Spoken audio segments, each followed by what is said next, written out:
Hello there. So today I wanted to share with you 5 things that transform my makeup. I do these small things regularly and they make a huge difference with how my makeup applies and looks and wears throughout the day. And I think a lot of people may not even realize how important these steps can be and may just skip them. So I wanted to share them with you today. I am giving full credit for this video to Allie Glines. I'll have her channel linked down below because she just did a video recently on 4 tips that transformed her makeup and it was right up my alley. I loved hearing hers and I immediately was thinking of small things that I could share with you guys that make a huge difference. I'll also link Allie's video for you down below because she has 4 really great tips that she does that I think a lot of people may not know about. So I'm just going to take you through these as I apply them. The first tip that transformed my makeup is for those of you who are like me that have dark under eye circles.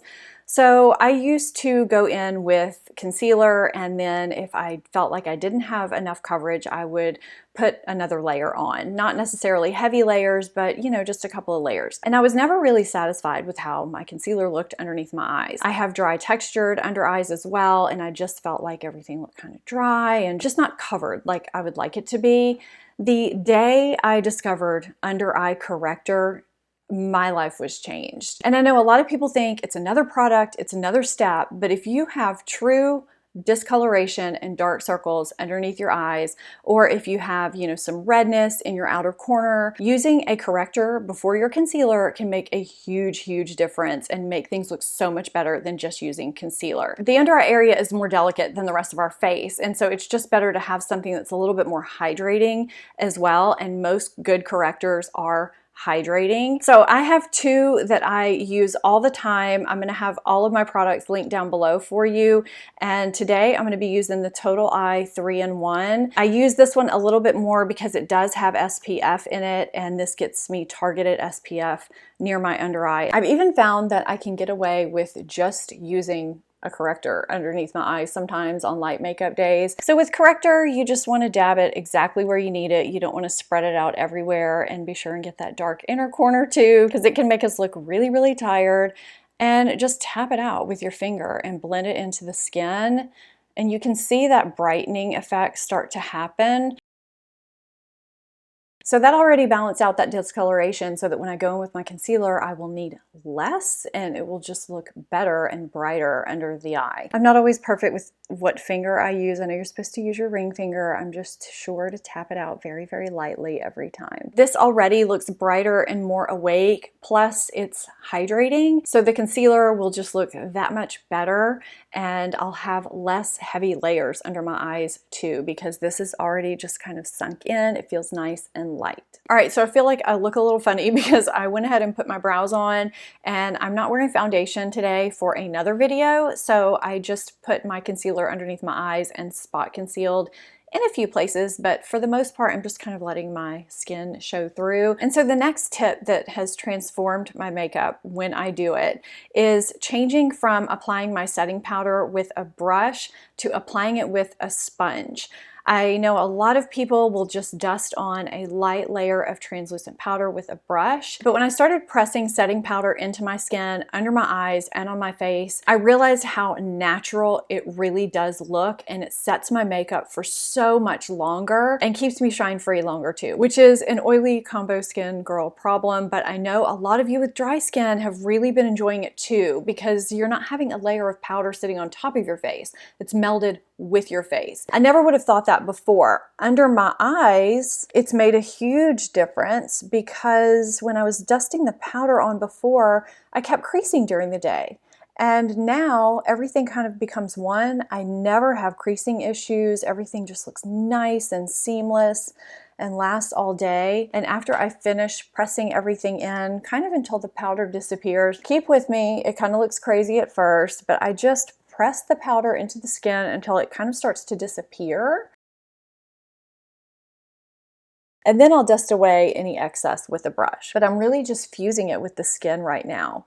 And it will look kind of light at first, but as you do your makeup, it just kind of sinks in and just starts to look so, so beautiful and just like one layer. So I'm just gonna take a brush and kind of dust away any excess from under my eyes.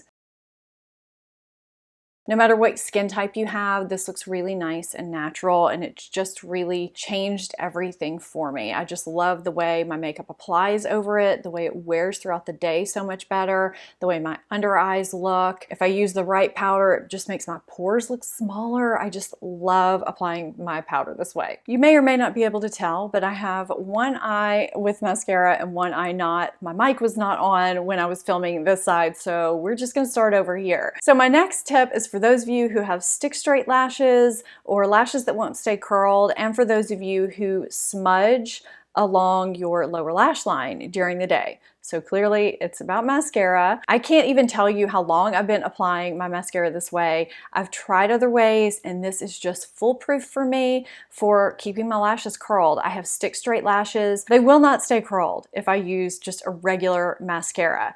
But a lot of times I will find a fantastic mascara that is not waterproof, it's not a fiber formula, and I'll want to use it because my lashes just look really full, really voluminous, really long and luscious. So what works for me is to go in with a very, very thin layer of a waterproof or a fiber formula first. I do actually prefer waterproof. I feel like it holds my curl longer throughout the day. This is for the top lashes, and I don't apply it right at the root. Applying waterproof formulas can irritate the eyes and dry them out over time, especially if you apply them right at the root.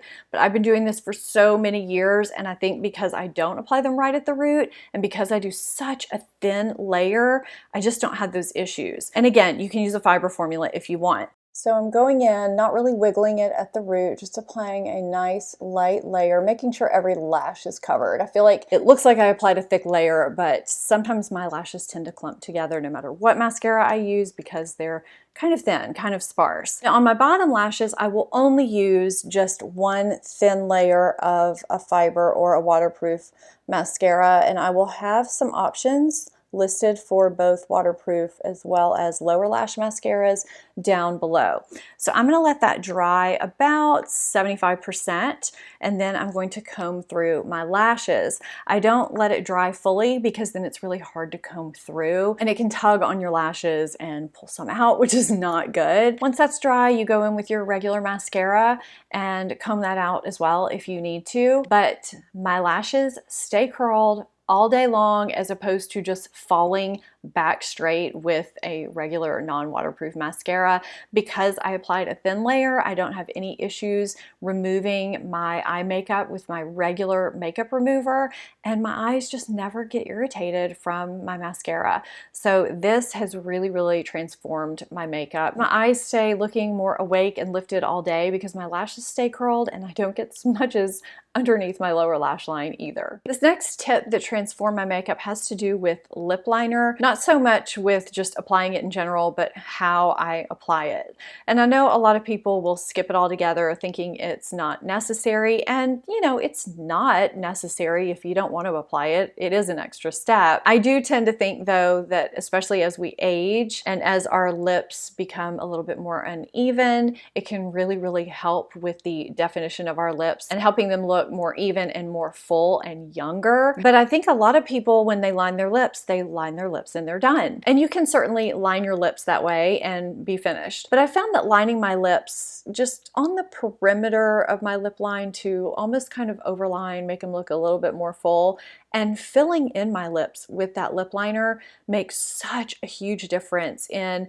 how full my lips look. It kind of fills in those lip lines, you know what I mean, that can be kind of aging, and it helps whatever lip product I'm putting on top last so much longer throughout the day. So today I'm just using a natural nude lip liner. Big shocker if you follow my channel that I'm using a nude lip color. And I'm gonna kind of even out my lip line. This side of my lip is a little bit fuller, and it always makes my lip line look like it's lower on this side, so I do even them out a little bit.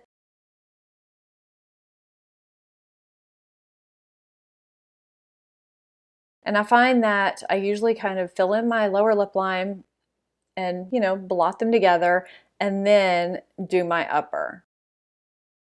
So I hardly overlined my lips at all here, and they already, I feel like, look so much fuller than they did before. And fullness and plumpness equals looking younger. And who doesn't want fuller, younger, plumper looking lips, right? So now whatever lip color I apply on top is gonna look that much better, and my lips even feel a little bit better when I do this. It's just really been something that, you know, I do on a daily basis. I don't think about it. And then I see other people just lining the perimeter, and I think, they need to know. They need to know about this.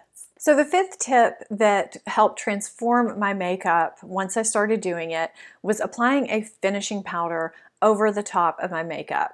This does three things for me. The first is if I go a little bit too heavy-handed with my contour, bronzer, blush, or highlight, whatever color cosmetics I have on, it will soften that and it will end up looking perfect in the end. Or maybe if things look a little blotchy and not quite blended enough, it just softens everything and makes it look really beautiful in the end. It's kind of a miracle worker in that way. The second thing it does is, you know, even if your makeup looks great in the end, it can really just give an even more perfected look to the face. It really just airbrushes and blurs everything together and gives just a nice, soft, diffused look. It's kind of like applying a filter to your face after you've applied all of your makeup. The third thing is that it helps my makeup last longer. I don't like to use setting spray every day. I don't know, it's a thing. I know a lot have alcohol and I don't want to have to go through which ones do and which ones don't. It's just more trouble. It's so much easier for me just to take a setting powder and buff it all over my face, and it really does help my makeup last longer.